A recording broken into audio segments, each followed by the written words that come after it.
Buenas a todos. Esta grabación corresponde a la unidad de trabajo 4, aplicaciones cliente-servidor. Vais a ver que es una continuación muy directa de la anterior. Y esta vez vamos a empezar con una dinámica en la que os voy a dejar más que exploréis los apuntes oficiales y yo os voy a dar como una visión general de una explicación un poco más hablada, ¿no? De cómo es la estructura del tema. Y así vosotros pues tenéis la libertad de poder explorar más por vuestra cuenta. Básicamente el modelo cliente-servidor es uno pues, de los paradigmas más utilizados en las comunicaciones entre equipos. Este modelo, en este modelo, perdón, un cliente actúa como la interfaz para interactuar con el usuario, validando y enviando peticiones al servidor, y el servidor por su parte se encarga del procesamiento, la gestión de recursos y el envío de los resultados al cliente. Esta arquitectura modular nos permite separar estas responsabilidades, ¿no? El cliente se centra en la interacción con el usuario, mientras que el servidor se especializa en administrar todo lo que viene siendo a ser la administración de datos, la lógica, etcétera. Es una solución bastante robusta y nos garantiza la eficiencia y la estabilidad en sistemas distribuidos. Las características básicas del modelo cliente-servidor se pueden definir en estas cuantas que vemos aquí, ¿no? Primero, arquitectura distribuida, donde, como hemos dicho antes, el cliente gestiona la interacción con el usuario. Todo lo relacionado con la entrada y salida de datos, básicamente. Imaginaos el control de un formulario. El servidor el servidor por su parte centraliza y administra los recursos compartidos, como por las bases de datos, los archivos, servicios, y básicamente este se encarga de garantizar también la consistencia de seguridad de lo que le viene del cliente. Tenemos los procesos diferenciados, como el cliente activo, que toma la iniciativa solicitando siempre los servicios del servidor, y el servidor pasivo, que está esperando las peticiones y responde procesándolas, evitando conflictos entre clientes de manera eficiente, etcétera. Es decir, otra de las características es que es un modelo muchos a uno. Un único servidor puede gestionar muchas solicitudes de múltiples clientes simultáneamente, por lo que esto pues, nos permite maximizar el uso de los recursos sin comprometer la estabilidad del sistema. Luego tenemos la interoperabilidad entre plataformas, que básicamente nos dice que el modelo es lo suficientemente flexible para conectar sistemas con configuraciones y arquitecturas diferentes. Y así pues se facilita su implementación en entornos variados. Luego por último tenemos la comunicación mediante mensajes, donde toda la interacción entre el cliente y el servidor se realiza a través de mensajes bien definidos, lo que nos garantiza que sean claros comunicándose y evita malentendidos en la comunicación. Vale. ¿Qué ventajas y desventajas tenemos de este modelo o de este esquema? En cuanto a ventajas, pues bueno, tenemos clientes ligeros que al concentrarse el procesamiento en el servidor, pues los equipos del cliente no necesitan tener gran capacidad de hardware, ¿no? Esto nos reduce los costos de implementación y facilita el despliegue. La integración y la accesibilidad, donde la arquitectura cliente-servidor nos facilita la interoperabilidad entre sistemas distintos, permitiendo compartir información de manera transparente entre los distintos clientes también y entre esos mismos servidores. Interfaces gráficas, que es la transmisión de datos en lugar de gráficos pesados, optimiza el ancho de banda y mejora la experiencia de usuario con interfaces pues, más amigables, ¿no? Luego el mantenimiento modular, la modularidad de esta arquitectura no solo permite la actualización de sistemas de manera aislada, sino que encima también nos facilita la adopción de nuevas tecnologías pues sin alterar significativamente la infraestructura que hay ya, básicamente. Luego la escalabilidad, o sea que es posible añadir más clientes o ampliar la capacidad del servidor según las necesidades, haciendo el esquema cliente-servidor una solución pues, muy sostenible para organizaciones en crecimiento, por ejemplo. Y luego la centralización, que con los datos alojados gestionados en el servidor se asegura un control mucho más eficiente y la sincronización de accesos entre múltiples clientes, ya que pues solo la parte del servidor es la que se encarga de gestionar eso. Como desventajas, por nombrar algunas, podríamos decir que el diagnóstico puede ser bastante complejo por la interacción de múltiples componentes, tanto de hardware como de software, que complica identificar dónde están los problemas, ¿no? Y pues, al final los costes de mantenimiento pues también se elevan. Tenemos también que la gestión de errores pues requiere estrategias bastante robustas para evitar fallos críticos, sobre todo en sistemas con alta concurrencia, ¿no? Para no evitar esos conflictos entre clientes y asegurar la integridad de datos. Como vamos a nombrar a continuación, que la seguridad y la consistencia es súper importante. Eh, la arquitectura centralizada es un blanco atractivo, muy atractivo para los ataques, ¿no? Además, cuando varios clientes trabajan simultáneamente sobre los mismos datos, se necesitan mecanismos de sincronización para mantener la consistencia, lo que pues puede añadir bastante eh, complejidad. El modelo cliente-servidor se puede estructurar de diferentes maneras, dependiendo de la cantidad de capas o tiers, vamos a decir, que forman su arquitectura. Cada modelo tiene aplicaciones específicas y limitaciones únicas. La primera capa o tier 1 en este modelo no se considera propiamente cliente-servidor, ya que no implica comunicación en red. Todas las operaciones se realizan en el mismo equipo y es como una aplicación monolítica donde el cliente y el servidor están integrados. Imaginaos que yo despliego el front y el back en un mismo YAR o en un mismo proyecto, ¿vale? Por ejemplo, si hacéis una aplicación con Java, con Swing o Java FX, tenéis tanto la parte del front con vuestras ventanas como la parte del back que tiene toda la integración con la base de datos o con el sistema gestor que vosotros hayáis elegido y está todo en la misma aplicación, ¿vale? Dos capas o tier 2, que este es el modelo clásico donde los clientes interactúan directamente con un único servidor. Como ventajas podríamos decir que es simple en la implementación y el mantenimiento inicial y desventajas pues que no es muy escalable porque puede generar problemas el aumento de clientes o complejidad de las peticiones. Una carga excesiva del servidor al final afecta significativamente en el rendimiento. Luego tenemos de tres capas o tier 3 donde introduce una capa intermedia entre clientes y servidores, lo que mejora la gestión de peticiones y el rendimiento. Tenemos el servidor de la aplicación, que actúa como intermediario entre los clientes y el servidor de datos, gestiona esas solicitudes, realiza validaciones, asegura que las peticiones sean procesadas efectivamente. Luego tenemos el servidor de datos, que su función principal es procesar las peticiones enviadas desde el servidor de aplicación. Es como si tuviésemos básicamente dos aplicaciones o dos servidores, una encargada de gestionar todas las peticiones y luego tuviéramos una aplicación exclusivamente, por ejemplo, para la gestión de base de datos o para la gestión de eso, sí, precisamente de peticiones de la base de datos. Así imaginaos que, por ejemplo, como está tan dividida la responsabilidad, pues las peticiones que directamente no van bien, pues no sobrecargan al servidor de datos, puesto que esas directamente no salen del servidor de aplicación, por ejemplo. Y luego pues tenemos la N-Tier o modelo de N-capas, que expande el modelo de tres capas con servidores adicionales pues, que dividen tareas, ¿no? Por ejemplo, un servidor que maneja una integración, otro análisis de datos. Esto es muy común o se acerca muchísimo a la arquitectura de microservicios. La arquitectura de microservicios básicamente coge y rompe las responsabilidades de un sistema y lo rompe en servicios muy pequeños. Cada microservicio podría tener también su servicio de datos o se podrían compartir entre ellos, pero básicamente esto. Como ventaja, pues que tenemos una especialización mucho mayor y una flexibilidad en el diseño. Eso sí, desventaja, y esto es lo que vais a escuchar siempre en muchos sitios, que la arquitectura de microservicios es muy buena, pero la complejidad que tiene el gestionar todos los problemas, el que conlleva la sincronización, bueno, en general la complejidad aumenta exponencialmente en estos tipos de modelos.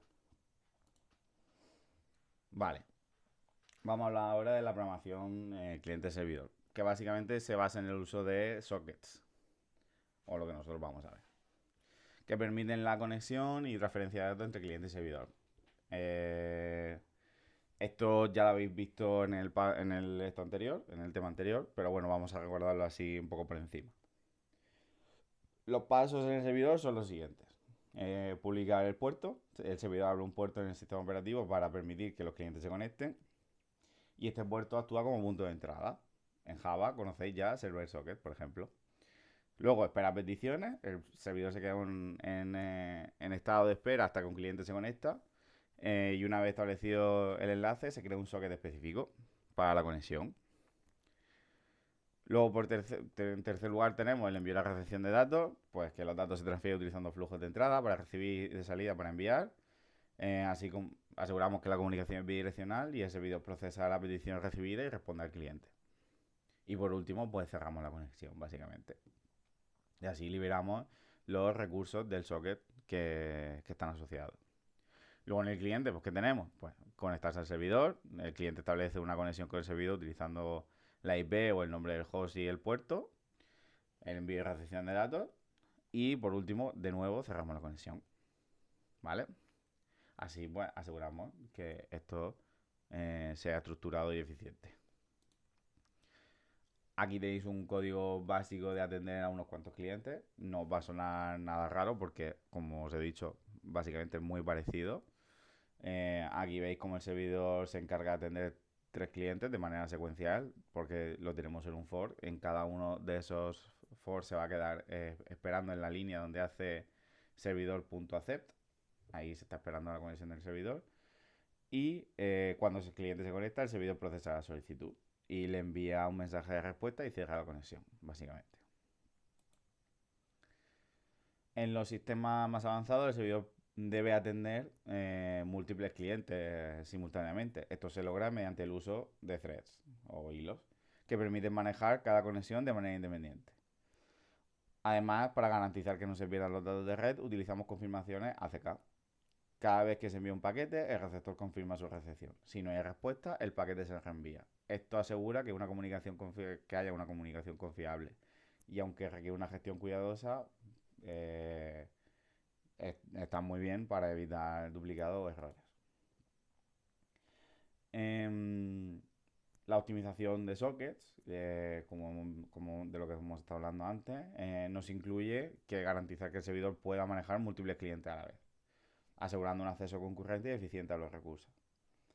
Entonces, es fundamental mantener la seguridad mediante validación de peticiones, pues que controlemos las transacciones y protejamos contra pérdida de información. Vale. Atender múltiples peticiones simultáneas. Esto lo habéis visto de manera introductoria en el tema anterior. Pero bueno, vamos a verlo, ya os explico de dónde viene. Para permitir que varios clientes se conecten al servidor de manera simultánea, es necesario manejar las conexiones concurrentemente. Esto se logra utilizando threads, básicamente. Cada vez que un cliente se conecta, el servidor crea un nuevo socket y lanza una hebra o un hilo que se encarga exclusivamente de esta conexión. El bucle que tenemos aquí, por ejemplo, que hace un while true, asegura que el servidor siempre está disponible para recibir nuevas conexiones. Y luego el fragmento de código presentado ilustra el concepto. El método accept establece una conexión con el cliente y la clase servidor se encarga de atender cada solicitud en un hilo distinto. Así que nos permite que el servidor sea eficiente y escalable atendiendo múltiples clientes sin bloquearse. Esto, si os acordáis, os lo introduje yo en el tema anterior, pero porque me parecía ya interesante que supieseis cómo se puede hacer. Es decir, para mí era una explicación natural el que supierais, si ya conocíais hilos, porque ibais a estar atendiendo clientes de manera secuencial, ¿no? Es cierto que no entra en el contenido del tema anterior, pero es una evolución natural. Y aquí en este tema pues lo explora ya de manera concisa. Aunque no era necesario para los contenidos del tema anterior, para este sí que es necesario que os miréis bien los códigos que yo os puse para el tema anterior, donde, por ejemplo, manejábamos un cliente con un hilo, si os acordáis. En este caso, los ejemplos de los apuntes coge y hace que el servidor como tal implemente la interfaz thread, pero nosotros lo que hacíamos o lo que yo os presenté en su momento era un hilo cogía la funcionalidad de manejar a un cliente. O sea, es decir, vais a ver en la sección 2.2 y 2.3 de los apuntes, pues tenéis un ejemplo de cómo incluir este concepto en el modelo cliente-servidor y vais a ver que la tarea de este tema básicamente consiste en transformar lo que ya sabíais con el del tema anterior en precisamente esto. Que muchos ya lo tendréis hecho o lo tendréis muy parecido, pero el concepto es este, básicamente. Vale. Ahora pues vamos a hablar de uno de los problemas más comunes, que es la pérdida de paquetes y control de ACK. Cuando se transmiten datos por red, la pérdida de paquetes pues puede causar errores bastante graves, ¿no? Como archivo incompleto o información inconsistente. ¿Cómo prevenimos estos problemas? La solución básica va con la confirmación de recepción a través de ACK. Después de enviar un paquete, el receptor envía un mensaje de confirmación, un ACK, al emisor. Y si el emisor no lo recibe en un tiempo establecido, se vuelve a retransmitir el paquete. Aunque este método es fiable, pues puede ser bastante lento, ya que el emisor debe esperar una confirmación siempre antes de enviar el siguiente paquete. ¿Cómo optimizamos esto? En lugar de esperar una CK tras cada paquete, el emisor puede enviar varios paquetes de manera simultánea, ¿no? Y así aumentamos la velocidad para aprovechar el tiempo de transmisión. Y tenemos también el control de confirmaciones, que básicamente nos dice que para gestionar los paquetes enviados y confirmados se utiliza un mecanismo que rastrea los mensajes recibidos correctamente. Esto permite al sistema saber qué paquetes deben retransmitirse y cuáles no. La clave es balancear al final la eficiencia y la confiabilidad entre cliente y servidor, asegurando que pues, todos los paquetes lleguen correctamente sin comprometer la velocidad de transmisión. Uno de los mayores retos en sistemas cliente-servidor es garantizar la seguridad de comunicación y operación. Uno de los problemas comunes que nos solemos encontrar en este tipo de sistemas son, por ejemplo, las operaciones no autorizadas y los mensajes mal formados. Que tenemos clientes, por ejemplo, que intentan acceder a datos o funciones pues, que no les corresponden. Imaginaos que intentamos meternos en, en una página y ponemos lo típico de la URL, que ponemos la contrabarra y podemos poner una sección que creamos que tenga sentido, pues eso se tiene que controlar, ¿no? Para que no cualquier usuario pueda entrar a esas partes. Y luego pues los mensajes mal formados, mensajes o incompletos o incorrectos, que pueden generar errores en el servidor, incluso llegando a detenerlo.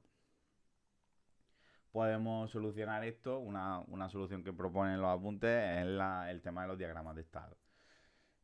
Un autómata o diagrama de estado modela cómo debe comportarse el servidor ante diferentes comandos o entradas. Este enfoque pues, nos permite guiar al servidor a través de estados bien definidos, ¿no? Para validar validar cada transición y evitar operaciones no planificadas. Así, por ejemplo, podemos controlar que dependiendo en el estado en el que se encuentre el servidor, una validación extra para saber hacia dónde puede seguir yéndose dependiendo del estado en el que esté. Por ejemplo, en este ejemplo que nos proponen, tenemos el estado inicial. En el servidor le pide al cliente un comando válido. Básicamente se queda ahí esperando. Como podéis ver que tenéis una flecha donde se queda en el mismo estado. Si recibe el comando ls, lo que dice es que cambia al estado 2 y muestra el contenido del directorio y regresa al estado 1 después de hacerlo. Si recibe el comando get, cambia al estado 3, solicita un archivo y lo muestra en el estado 4, por ejemplo. Y de nuevo regresa al estado 1. Y luego el exit, que lo que hace es terminar la conexión. Por ejemplo, si quisiéramos, por ejemplo, meter un comando que no fuese válido, siempre se va a quedar en el estado 1, porque no puede pasar a ninguno del 2, del 3 o del -1, que es el fin, dado que son los tres comandos que recibe. Así estamos asegurando que los comandos que recibe el servidor siempre son los válidos, ¿vale? Uy, perdón. ¿Cómo implementamos esto? O sea, es decir, otra de las problemas principales es la implementación en el código de este tipo de cosas, ¿no? Podríamos tener que el estado define en qué punto del flujo se encuentra el servidor y el comando procesa la solicitud del cliente. podemos hacer esto. O sea, no son problemas de implementación, sino que es una solución a cómo hacer esta estructura, básicamente, ¿no? Que podemos, que con 2 o 3 variables podemos estar definiendo el control de nuestro flujo con estructuras case o con if else simples y con una tabla de estados que nos defina hacia dónde y hacia dónde no podemos ir. En la sección 2.6 también de los puntos oficiales tenéis un ejemplo de código que simula precisamente el funcionamiento de este programa. Por último, vamos a hablar sobre la monitorización de tiempos de respuesta. Esto es algo que bueno, más bien está bien de manera conceptual, el conocer que esto se suele utilizar, pero es algo que como programadores podéis intuir básicamente cómo se puede hacer algo así, ¿no? En las aplicaciones cliente-servidor, al final medir el comportamiento de los tiempos de respuesta pues puede ser muy útil para detectar problemas, optimizar el sistema. Y hay 2 factores principales que influyen en estos tiempos. El tiempo de procesamiento, básicamente, que es el que corresponde al periodo en el que el servidor se emplea en recibir y atender las solicitudes del cliente. Y este tiempo refleja la capacidad de procesamiento del servidor y cómo se ve afectado bajo la carga que recibe. Y luego el tiempo de transmisión, que abarca el tiempo que tarda la información en viajar desde el cliente al servidor y viceversa. Aquí influyen factores como la calidad de la red o la latencia. Entonces, luego podemos hacer esta medición de tiempos, ¿no? Los relojes de cliente-servidor tienen que estar sincronizados para hacer esto, básicamente. Se puede lograr con herramientas como NTP, especialmente útil en redes múltiples dispositivos, y con estos datos pues puede identificar si los sistemas están en la red o en el servidor. Si los problemas, perdón, están en la red o en el servidor.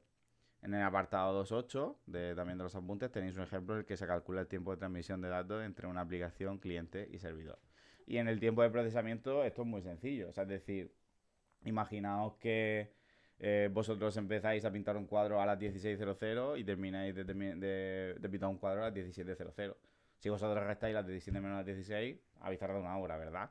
Pues esto es exactamente lo mismo. Si ponéis, y esto ya no es propio de este tema, ni de esto de la programación en general. Si vosotros ponéis un timestamp al principio de un programa, ponéis un timestamp al final de ese programa, restáis uno menos el otro, tenéis el tiempo de procesamiento de ese programa. No tenemos por qué estar hablando de servidores, ¿vale?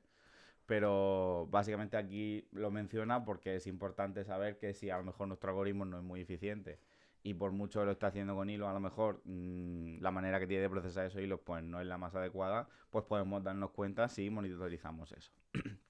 Y esto en sistemas más complejos se suele exportar a herramientas como OpenShift, herramientas como Kibana, donde básicamente, perdón, OpenSearch o Kibana, donde básicamente podemos ver el tiempo de procesamiento, si enviamos métricas a aplicaciones que van exportando los logs de ese tipo de cosas, ¿no? Esto se utiliza en la vida real muchísimo con eso, con los logs, para ver si, por ejemplo, imaginaos que yo tengo un procesamiento en base de datos, o sea, perdón, un proceso en base de datos que consiste en un procedimiento que llamo desde código y quiero saber lo que tarda, ¿no? Entonces, pues, es muy común tener archivos de logs que lo que hace es decir dónde empieza y dónde acaba, y los programadores pues se suelen escudriñar mucho estos datos para mirar, pues mira, si esto empezó a las 14:00 y terminó a las 14:30, pues tengo un procedimiento en base de datos que me está cogiendo 30 minutos de mi servidor exclusivamente en estar haciendo este procedimiento. A lo mejor la conexión con la base de datos no es la mejor, o a lo mejor mi esquema de base de datos no está bien optimizado, tengo que meter índices, tengo que cambiar la manera de comunicarme con base de datos, etcétera, etcétera. Pues para esto sirve, ¿vale? Básicamente. Y pues nada, con esto concluyo la explicación. Lo dicho, miraos los apuntes, también los puntos que os he dicho, y esto pues es como una guía. Así tenéis una explicación más hablada de lo que es el tema. Y pues nada, nos vemos por las clases.